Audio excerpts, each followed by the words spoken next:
सर्वांना नमस्कार. Sharing stories पॉडकास्टमध्ये आपलं स्वागत आहे.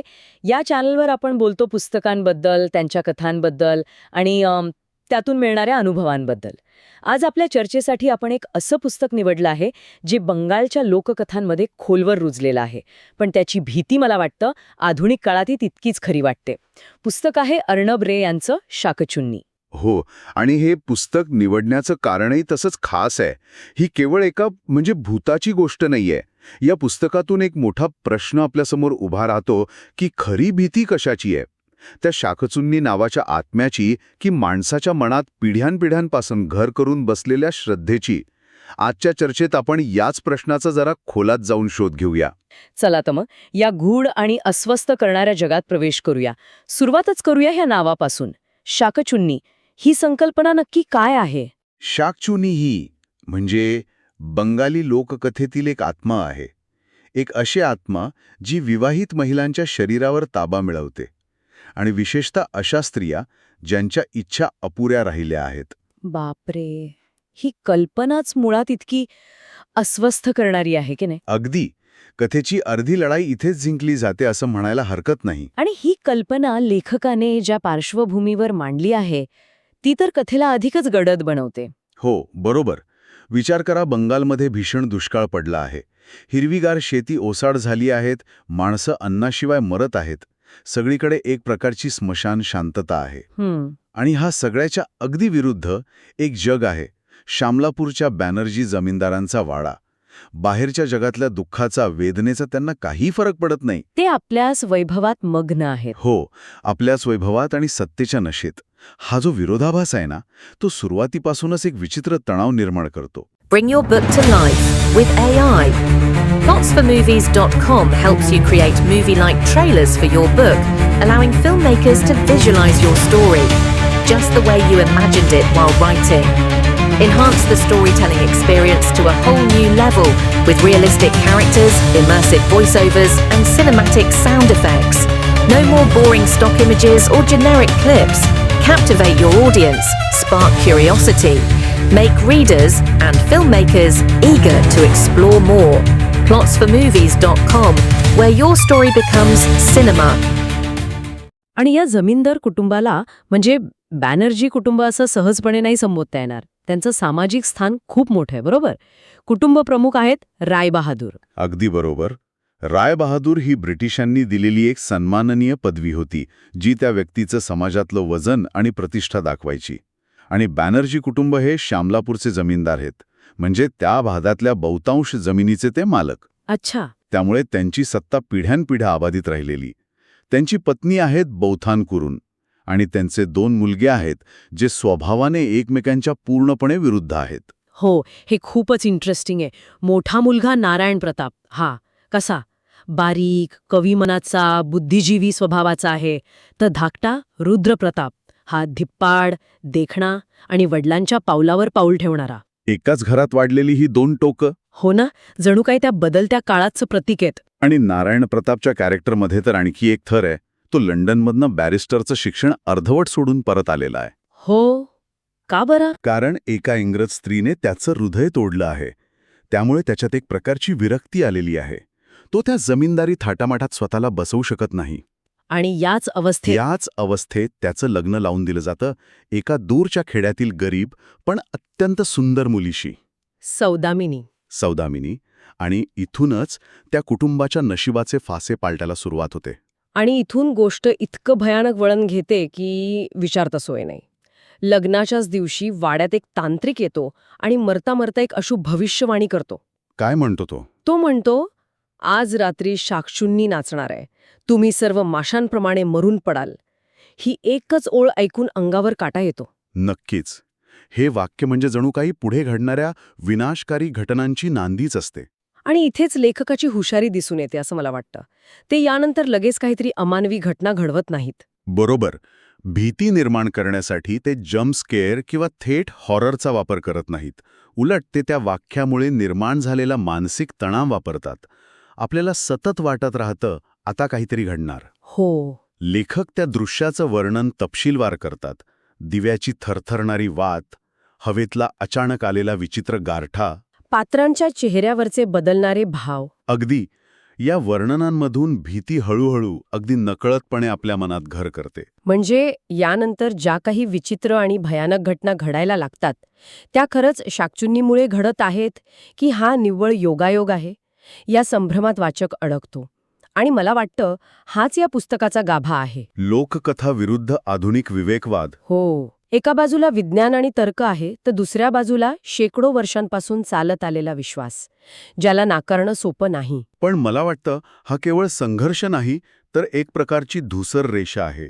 नारायण प्रताप, जो लंडनमध्ये शिकून आलेला आहे, तोही काही घटनांना तर्काच्या पलीकडे पाहू लागतो. अच्छा. त्याची विवेकबुद्धी त्याला सांगते की हे शक्य नाही, पण जे डोळ्यासमोर घडतंय ते नाकारताही येत नाही. म्हणजे विवेकवाद सुद्धा श्रद्धेपुढे कधी कधी हतबल होतो, असं तर लेखकाला सुचवायचं नाहीये. एक्झॅक्टली. हाच तो पॉइंट आहे. वा, हा विचार खूपच महत्वाचा आहे.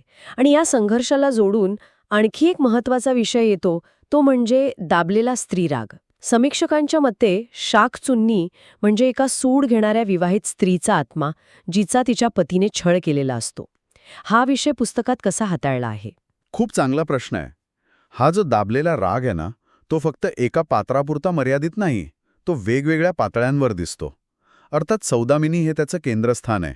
ती एका मोठ्या प्रतिष्ठित घरात सून म्हणून येते, पण तिथे तिला एक वस्तू म्हणूनच पाहिलं जातं का? हाच प्रश्न. तिच्या इच्छांना, तिच्या भावनांना काही किंमत आहे का, हा प्रश्न सतत मनात येतो. पण त्याही पलीकडे मला वाटतं लेखक दुष्काळाचं प्रतीक वापरून स्त्रियांच्या दाबलेल्या इच्छांकडे लक्ष वेधत आहेत. म्हणजे कसं? बाहेर जमिनीत दुष्काळ आहे आणि वाड्याच्या आत स्त्रियांच्या मनातही एक प्रकारचं भावनिक वाळवंट आहे. अरे वा, म्हणजे बाहेरचा दुष्काळ आणि आतला भावनिक दुष्काळ यांचीही एक प्रकारे सांगड आहे. हे खूपच सखोल विश्लेषण आहे. हो, आणि या सगळ्याच्या पार्श्वभूमीवर बंगालमधील बदलता समाज आणि स्थानिक सत्ता समीकरणे दिसतात. नक्कीच. ही गोष्ट अशा काळात घडतीये जेव्हा जमीनदारी प्रथा संपत येते. बॅनर्जी कुटुंबाचा तो थाटमाट, तो दरारा म्हणजे जणू काही बुडणाऱ्या जहाजावर चाललेली पार्टी आहे. खरंय, त्यांना कळतच नाहीये की बाहेरचं जग बदलतंय. हो, आणि त्यांची सत्ता आता पूर्वीसारखी राहिलेली नाहीये. जुनं जग नव्या जगामुळे उलथून पडण्याच्या मार्गावर आहे. आणि हा बदल त्या कुटुंबाच्या प्रत्येक सदस्याच्या वागण्यातून दिसतो. हां, केवळ एका कुटुंबाच्या पतनाचा नाही तर एका संपूर्ण युगाच्या अस्ताचा आलेख आहे. अगदी बरोबर. या सगळ्यावरून लेखकाच्या प्रतिभेची कल्पना येते. लेखक अर्नब रे, जे ग्रेट बॉंग या नावानेही ओळखले जातात, ते भारतातील सर्वाधिक वाचल्या जाणाऱ्या ब्लॉगर्सपैकी एक आहेत. हो, त्यांची 6 पुस्तकं प्रकाशित झाली आहेत आणि त्यांच्या लेखनाची एक विशिष्ट शैली आहे जी वाचकांना खिळवून ठेवते. आणि त्यांच्या 2 पुस्तकांवरून सुलतान ऑफ दिल्ली आणि महाभारत मॉर्डर्स यांसारख्या वेबसिरीजही बनल्या आहेत. यावरूनच त्यांच्या कथांची ताकद लक्षात येते. त्यांच्या लेखनाची ताकद एका वाचकाच्या अनुभवावरून खूप छान स्पष्ट होते. कोणता अनुभव? त्या वाचिकेने म्हटलं आहे की 3 वर्षांपासून तिने एकही पुस्तक पूर्ण वाचलं नव्हतं, पण या पुस्तकाने तिला पुन्हा वाचनाकडे वळवलं. अरे वा! म्हणजे विचार करा, या पुस्तकात असं काय असेल की ते एखाद्याला वाचनाच्या प्रवाहापासून दूर गेलेल्या व्यक्तीला पुन्हा प्रवाहात आणतं? मला वाटते याचं उत्तर आहे कथेची घट्ट पकड आणि जिवंत पात्र. हो, लेखक प्रत्येक पात्राला एक ओळख देतात, त्यांची एक पार्श्वभूमी असते, त्यांच्या मनात स्वतःचे संघर्ष असतात. त्यामुळे आपण त्यांच्या जगात पूर्णपणे सामील होतो. आणि ज्यांना कथेत अनपेक्षित वळण आवडतं त्यांच्यासाठी तर हे पुस्तक एक पर्वणी आहे. हो, शेवट तर अकल्पनीय आहे. शेवटपर्यंत आपण जे काही वाचत आलो, ज्यावर विश्वास ठेवत आलो, ते सगळं शेवटच्या काही पानांमध्ये पूर्णपणे बदलून जातं. पुस्तकाचा उपसंहार बॅनर्जी कुटुंबासोबत घडलेल्या दुर्दैवी घटनांमागे एक असं तर्कसंगत कारण देतो की वाचक थक्क होतो. आणि यामुळेच तो सुरुवातीचा प्रश्न पुन्हा महत्वाचा ठरतो. या कलाटणीमुळे ही हॉरर कथा राहते की एक सायकोलॉजिकल थ्रिलर बनते? मला वाटतं ती या दोन्हींच्या सीमारेषेवर उभी राहते. बरोबर. ती आपल्याला हे विचारायला भाग पाडते की जास्त भयानक काय आहे, एखादी अलौकिक शक्ती की माणसाच्या मनात दडलेला सूड आणि द्वेष. अगदी.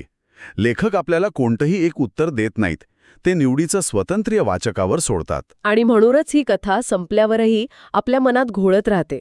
खरंय. मला आठवतंय पुस्तकातला तो एक प्रसंग जिथे सौदामिनी आरशात पाहते आणि तिला स्वतःऐवजी दुसरंच कोणीतरी दिसतं. हो, तो प्रसंग वाचताना माझ्या अंगावर अक्षरशः काटा आला होता. त्या एका क्षणात लेखक मानसशास्त्र आणि भीती यांची इतकी जबरदस्त सांगड घालतात की आपण निःशब्द होतो. तो क्षण म्हणजे या पुस्तकाचं सार आहे असं म्हणता येईल. बरोबर. तिथेच वास्तव आणि भ्रम यांच्यातली रेषा पुसट होते. ती भीती बाहेरून आलेली नाहीये, ती तिच्या आतूनच आलेली आहे. आणि हीच गोष्ट या पुस्तकाला खास बनवते. थोडक्यात सांगायचं झाल्यास शाकचुन्नी ही एक अशी कथा आहे जिथे विसरलेल्या दंतकथा भूतकाळात गाडून राहण्यास नकार देतात. जिथे वास्तव आणि लोककथा एकत्र येतात. आणि तेव्हा श्रद्धा ही सर्वात भयानक शक्ती कशी बनू शकते हेही कथा दाखवते. भीती बाहेरच्या जगात नसते, तर ती आपल्या मनात आणि आपल्या विश्वासात असते. हेच यातून सिद्ध होतं. यातून एक मोठा विचार समोर येतो. कोणता? हे पुस्तक पारंपरिक भारतीय भूतकथांना आधुनिक वाचकांसाठी नव्याने सादर करतं. त्याला सूक्ष्मपणे बदलत आहेत. बरोबर. शाकचुन्नी ही फक्त बंगालमधील एक लोककथा राहत नाही, तर ती आपल्या सर्वांच्या मनात दडलेल्या आदिम भीतीचं प्रतीक बनते. थोड्या विरामानंतर आम्ही sharingstories.in were pushing Indian authors या मोहिमेद्वारे भारतीय लेखकांची पुस्तकं लोकांपर्यंत पोचवत आहोत. या कार्यक्रमाला plotsformovies.comचे सहकार्य लाभलं आहे. हे एक AI सक्षम बुक ट्रेलर प्लॅटफॉर्म आहे, जिथे पुस्तक खरेदी करण्यापूर्वी ते अधिक चांगल्या प्रकारे समजून घेण्यासाठी आपण त्याचा 1 मिनिटाचा ट्रेलर पाहू शकता. या संपूर्ण चर्चेतून एक महत्त्वाचा प्रश्न निर्माण होतो, ज्यावर विचार करायला हरकत नाही. जर एखादी श्रद्धा किंवा अंधश्रद्धा इतकी खोलवर रुजलेली असेल की ती वास्तवालाच आकार देऊ लागली, तर जास्त भीतीदायक काय आहे? तो आत्मा की ती श्रद्धा? हा प्रश्न नक्कीच विचार करायला लावणार आहे. या चॅनलला सबस्क्राईब करून आणि आम्हाला पाठिंबा देऊन आमचं प्रोत्साहन नक्की वाढवा. आणि हे अप्रतिम पुस्तक विकत घेण्यासाठी डिस्क्रिप्शनमधील लिंकवर नक्की क्लिक करा. आणि हो, कमेंट्समध्ये आम्हाला भारतीय लेखकांचे आपले आवडते पुस्तक कोणते आहे ते नक्की सांगा. धन्यवाद.